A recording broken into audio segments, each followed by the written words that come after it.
Good morning, Patty. Hello, Hannah. Ready for the day? Yeah, I guess.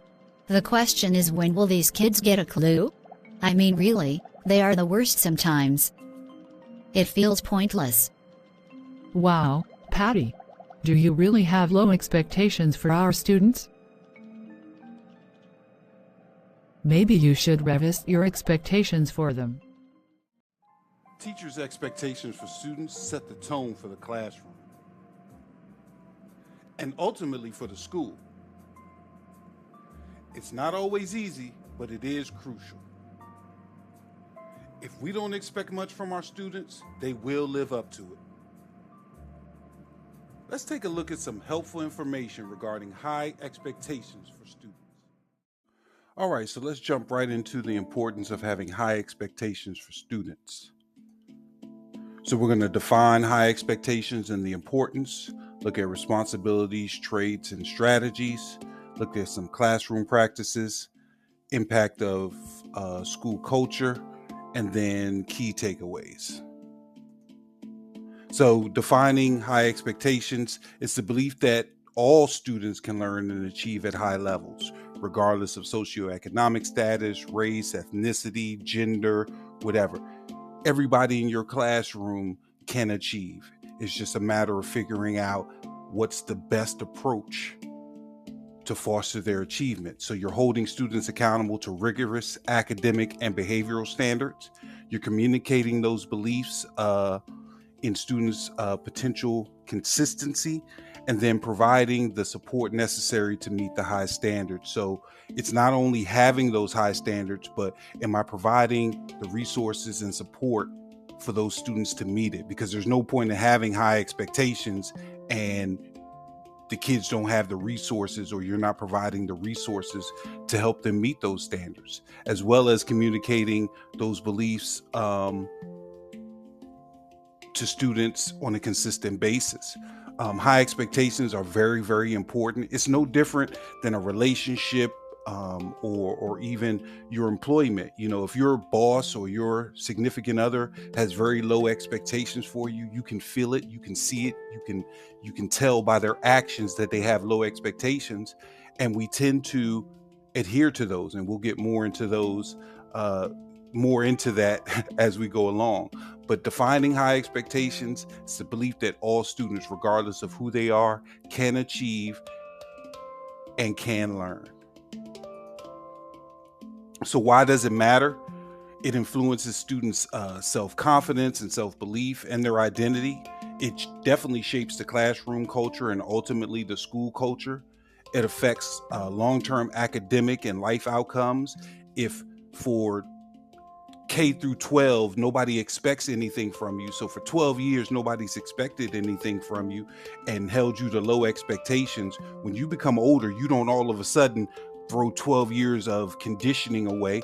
No, you retain that low expectation for yourself, as you move on. It doesn't automatically go away. So it's vital as teachers that we consider this, that we have them for 12 years, 8 hours for a day, 185 days a year. We have a lot of influence, and our expectations can have a big impact on their achievement and motivation long term. And then teacher expectations significantly influence performance. So what high expectations are not? It's not rigid or inflexible. It's not ignoring students' needs. It's not sink or swim. Hey, you get it, I got mine, you get yours. And it's not perfectionism. You're not expecting them to be perfect every day. You just want consistency. And by having those high expectations, you can convey that consistency, and you can foster that consistency. High expectations equal high support plus high accountability. Not only are you holding them accountable, you're ensuring that you've given them the resources in order to meet the expectations. So going back to that concept where people tend to act in the way that they're expected, the Pygmalion effect, right? Students tend to rise or fall to the level of expectations placed upon them. And it's not just students. This is people in general, right? there are rare few, that supersede this effect concept. But in general, students and people tend to rise and fall based on the level of expectations. Subtle teacher behaviors communicate beliefs. Your actions, your words, these kids can feel what you expect from them, believe it or not.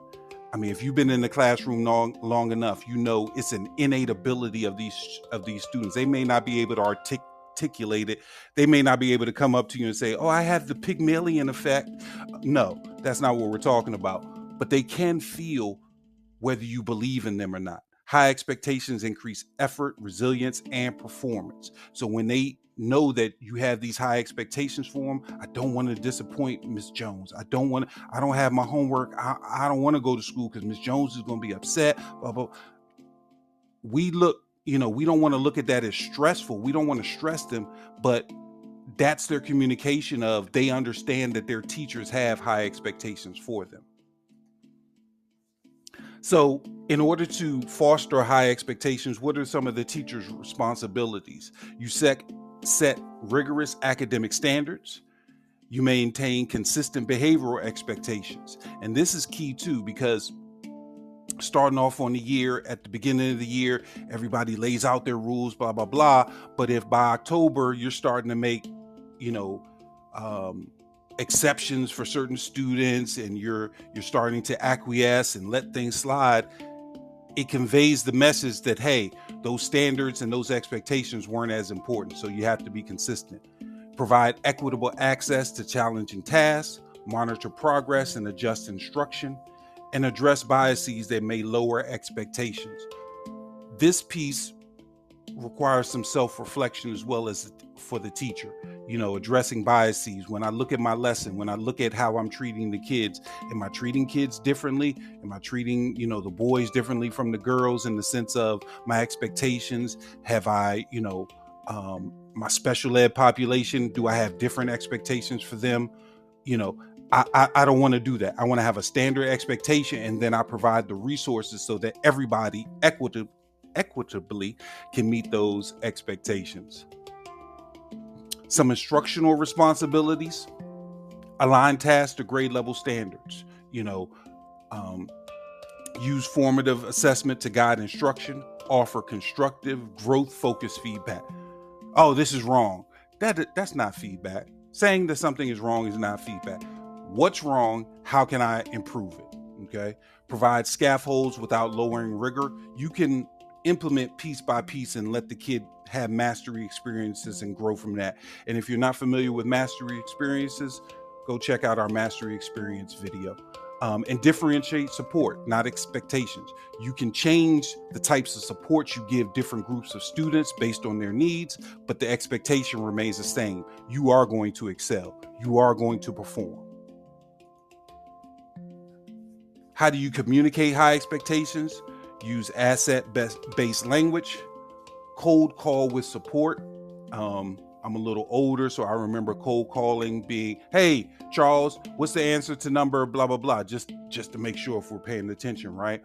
But when I can't answer, is the instructor providing support to guide them to the answer? Give actionable, specific feedback. Avoid deficit thinking. And celebrate growth and mastery.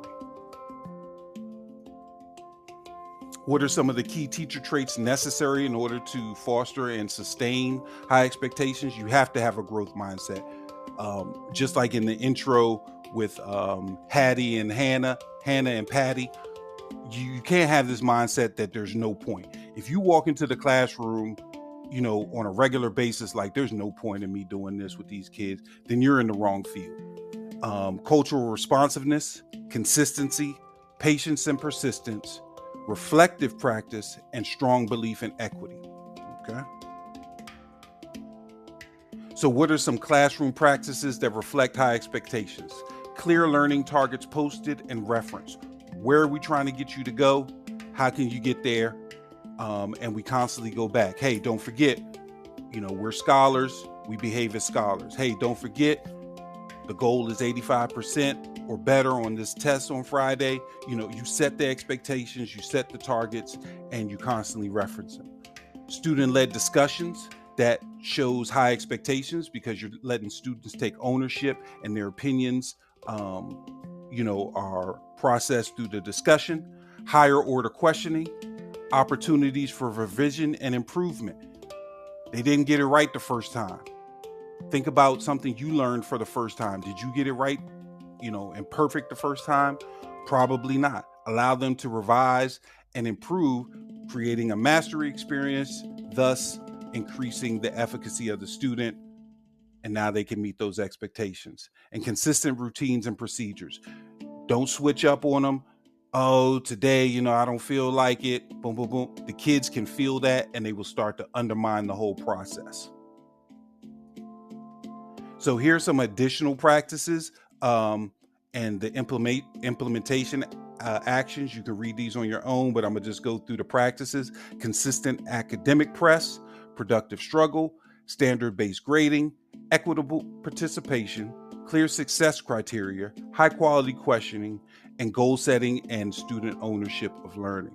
So you can look at the implementation actions, like what do I do in order to do any of these, here in the blue. Equity and high expectations. You want to make sure that everybody feels that they have high expectations from the teacher. It's applied to all students. You recognize and confront implicit bias, close opportunity gaps without lowering standards, and combine rigor with strong relational support. Okay, that goes back to knowing your students, being able to know their the ticks and what makes them motivated, and combining that with rigor.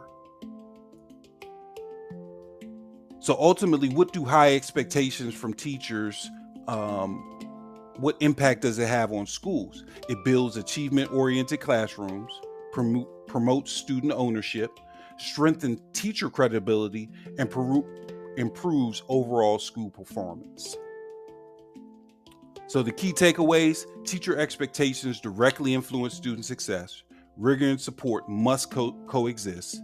Equity requires consistent high expectations, and belief drives behavior for both teachers and students. We hope that was helpful. Remember, our expectations set the tone for our classrooms. Don't forget to like, comment, and subscribe. See you next time.